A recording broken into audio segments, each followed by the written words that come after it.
Hello दोस्तों, नमस्कार, जय हिंद, वंदे मातरम। लीजिए उपस्थित हो गया मैं आप सभी के बीच लेकर क्लास 11th मैथ और टॉपिक है समुच्चय। और आज हम देखेंगे इस टॉपिक समुच्चय से प्रश्नावली 1C। तो आज हम इस वीडियो में प्रश्नावली 1C पर चर्चा करेंगे और उनके प्रश्नों को सॉल्व करेंगे, और भी विस्तार पूर्वक। तो चलिए करते हैं वीडियो की शुरुआत और बढ़ चलते हैं क्वेश्चन नंबर 1 की तरफ। तो दोस्तों आइए देखते हैं प्रश्नावली 1C का पहला क्वेश्चन। क्वेश्चन क्या कह रहा है, निम्न समुच्चयों में से कौन से समुच्चय किसके उचित समुच्चय हैं। अब इसमें बताना है कौन सा समुच्चय उचित समुच्चय है, और नीचे ऑप्शन दिया गया है। ए बराबर दे रहा है यक्स सच दैट यक्स एक वर्ग है, यक्स एक वर्ग है। और बी दे रहा है यक्स सच दैट यक्स एक चतुर्भुज है। और सी नंबर क्या कह रहा है, सी बराबर यक्स सच दैट यक्स एक समचतुर्भुज है। उसके बाद डी क्या कह रहा है, यक्स सच दैट यक्स एक आयत है। अब देखिए, ये वर्ग जो है, वर्ग का कुछ न कुछ अवयव चतुर्भुज में मिलेगा, समचतुर्भुज में मिलेगा और आयत में मिलेगा। तो ए तो बी सी डी का उचित उपसमुच्चय बनेगा और बन भी रहा है। देखिए, ए बी सी डी का उचित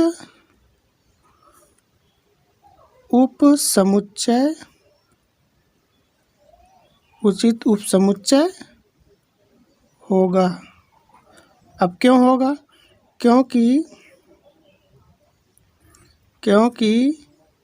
ए का कुछ न कुछ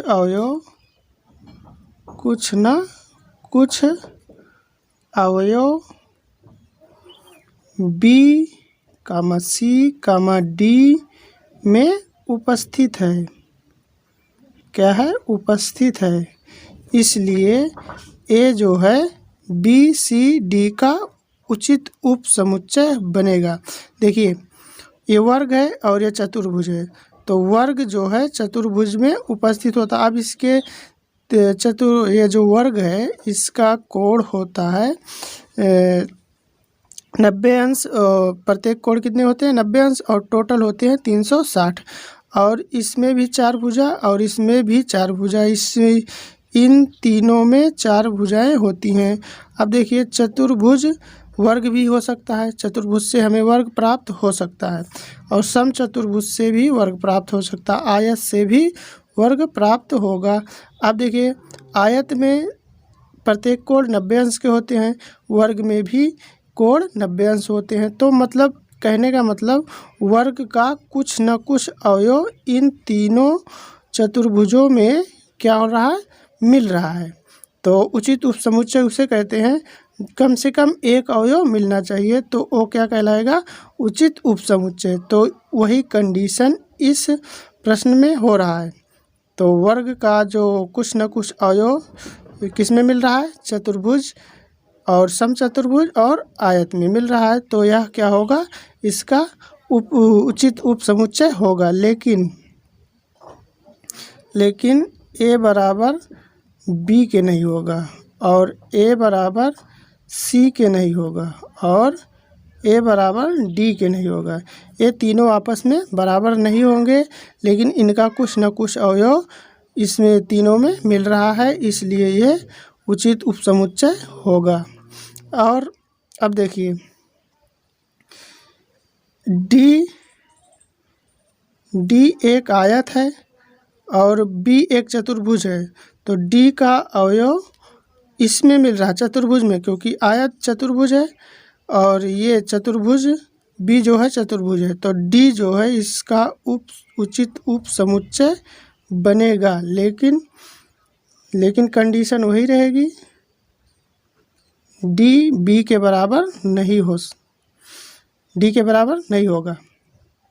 अब देखिए, सी एक समचतुर्भुज है और बी एक चतुर्भुज है, तो समचतुर्भुज एक चतुर्भुज होगा। मतलब सी किसका उचित उपसमुच्चय बन रहा है? बी का। तो सी जो है बी का उचित उपसमुच्चय है, लेकिन सी बराबर नहीं है किसके? बी के।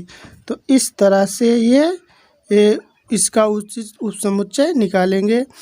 तो आइए दोस्तों अब चलते हैं अगले क्वेश्चन की तरफ। आइए दोस्तों अब देखते हैं अगला क्वेश्चन। क्वेश्चन नंबर 2 क्या कह रहा है? बताइए कौन सा कथन सत्य है। इसमें बताना है कौन सा कथन सत्य है, कौन असत्य है। अब देखिए समुच्चय में दे रहा है ए कामा बी, और ये दे रहा उचित समुच्चय नहीं है किसका? बी कामा सी कामा ए। अब देखिए ए और बी इसमें भी उपस्थित है, तो इसका ये उचित उपसमुच्चय बन रहा है। अगर हम इसका उचित उपसमुच्चय निकालेंगे किसका? बी कामा सी कामा ए का, तो बी कामा सी कामा ए का उचित उपसमुच्चय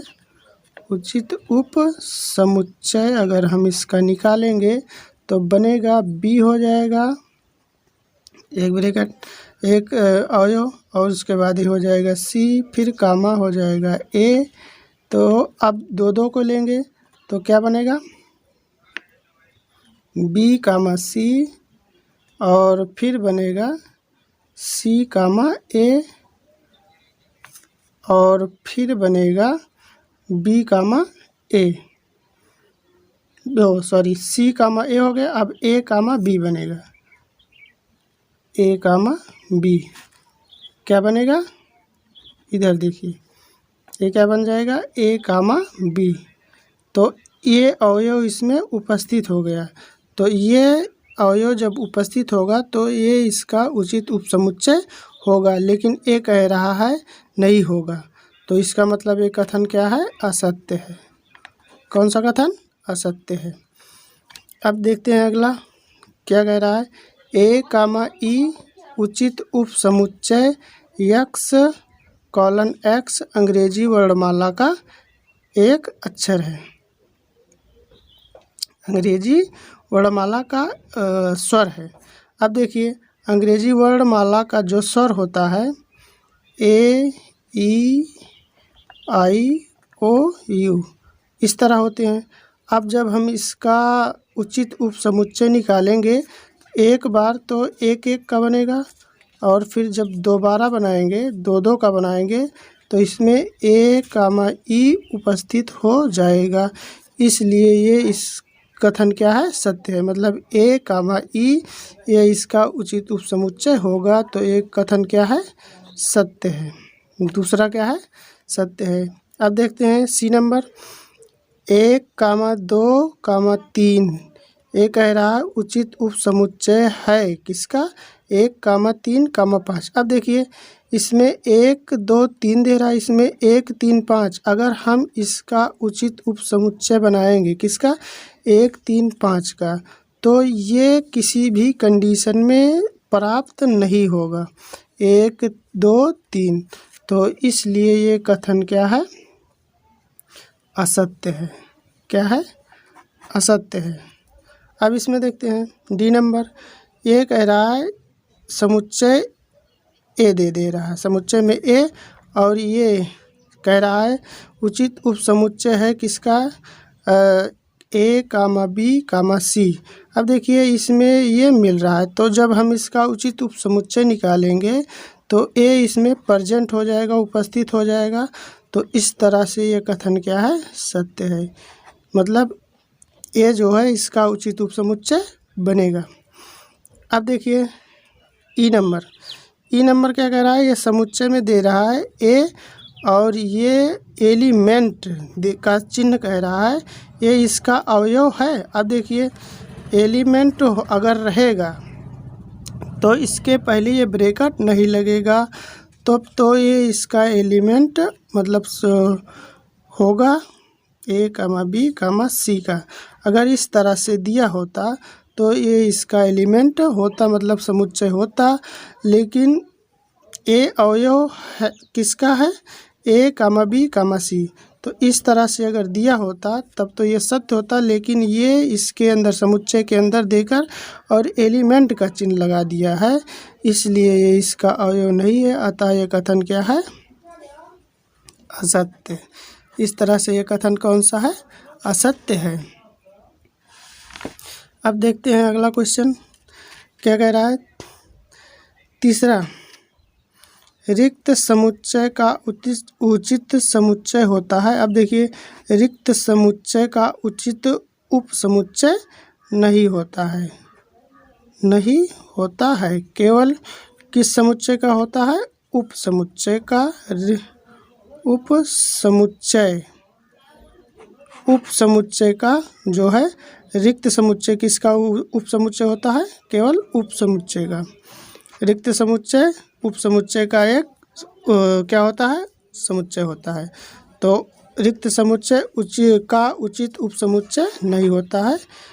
ये पहले आप पढ़ चुके हैं। ये दोस्तों, अब देखते हैं क्वेश्चन नंबर 4 क्या कह रहा है। सिद्ध करो कि a बराबर 3, 4, 5, 6, 7, 8 समुच्चय b जो है दे रहा है। यक्स सच दैट यक्स विषम संख्या का उप समुच्चय नहीं है। अब देखिए, a बराबर दे रहा है 3, 4, 5, 6, 7 और 8 दे रहा है, और b जो है क्या कह रहा है? विषम संख्या का उपसमुच्चय नहीं है। विषम संख्या होती है 1, 3, 5, 7, 9। तो ये सब क्या है? विषम संख्याएं हैं, और इसमें सम संख्या भी दे रहा है, तो ये इसका क्या होगा? उपसमुच्चय नहीं होगा। उपसमुच्चय नहीं होगा। मतलब ए सबसेट नॉट किसके? बी के। मतलब ए इसका उचित उपसमुच्चय नहीं बनेगा। क्यों? क्योंकि इसमें क्या दे रहा है? सम संख्या दे रहा है, और इसमें कह रहा है विषम संख्या का उपसमुच्चय नहीं है। अब देखिए, विषम संख्या इसमें है और इसमें सम भी संख्या मिल रही है, तो कहाँ से बनेगा? इसलिए ए जो है नॉट सबसेट बी। आइए दोस्तों, अब देखते हैं क्वेश्चन नंबर 5 क्या कह रहा है। रिक्त स्थानों में ये प्रॉपर सबसेट या प्रॉपर सबसेट नॉट, मतलब उचित समुच्चय या उचित उपसमुच्चय नहीं है को भरकर सही कथन बताइए। इसमें बताना है कौन इसका प्रॉपर सबसेट है, कौन प्रॉपर सबसेट नहीं है। तो उचित उपसमुच्चय को बताना है।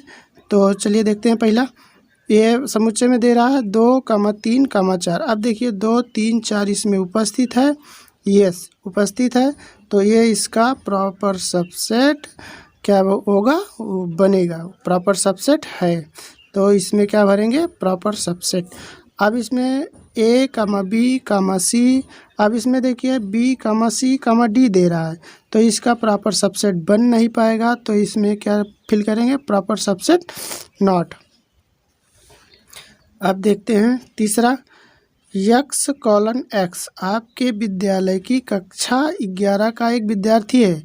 अब विद्यालय देखिए, कक्षा 11 का विद्यार्थी है आपके विद्यालय का, और इसमें क्या कह रहा है? यक्स कॉलन एक्स आपके विद्यालय का एक विद्यार्थी है। अब ये आपके विद्यालय का एक विद्यार्थी जो है कक्षा 11 का विद्यार्थी होगा, तो ये क्या बनेगा? प्रॉपर सबसेट, मतलब उचित उपसमुच्चय है, क्योंकि ये जो है विद्यार्थी आपके ही विद्यालय का है। एक विद्यार्थी है तो विद्यालय में उपस्थित है, तो ये क्या बनेगा? Proper subset. अब देखते हैं चौथा, यक्स कॉलन एक्स किसी समतल में स्थित एक वृत्त है, और इसमें क्या कह रहा है? यक्स कॉलन एक्स एक समतल में वृत्त है जिसकी त्रिज्या इसमें दे रहा है 1 इकाई है। अब समतल में स्थित जो वृत्त हैं वो 1 इकाई तो सभी वृत्त होंगे नहीं, तो ये क्या होगा? प्रॉपर सबसेट नॉट, मतलब उचित उपसमुच्चय नहीं है। चलिए अब देखते हैं क्वेश्चन इसका 5वां। तो यक्स कॉलन एक्स किसी समतल में स्थित एक त्रिभुज है। अब किसी समतल में स्थित एक त्रिभुज है। अब क्या कह रहा है, यक्स, इसमें क्या कह रहा है, यक्स कॉलन एक्स किसी समतल में एक आयत है। अब त्रिभुज और आयत का संबंध तो बनेगा नहीं, तो ये क्या हो जाएगा, प्रॉपर सबसेट नॉट। अब ये छठा नंबर देखते हैं, किसी समतल में स्थित एक समबाहु त्रिभुज है। अब समतल में स्थित एक समबाहु त्रिभुज है।